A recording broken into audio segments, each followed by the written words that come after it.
Guys, sino sa inyo yung mahilig kumain ng pomelo?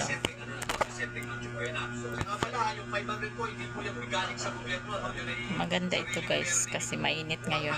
Kung ikaw ay 40 ulit.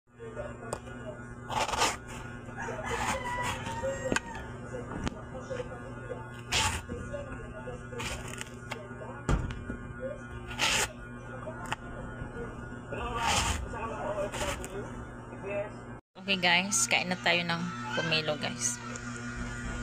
Matamis to.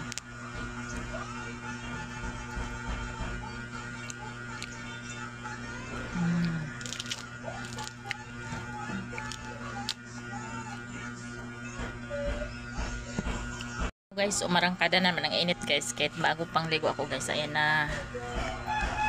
Sobrang init guys.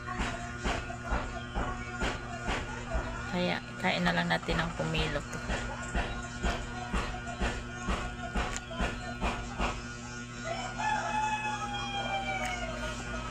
Ako guys, ang damis talaga. Sa mga gustong kumain dyan, magpunta lang kayo dito sa sa Mati City. Ang layo. Wala na guys, umagos na yung pawis natin.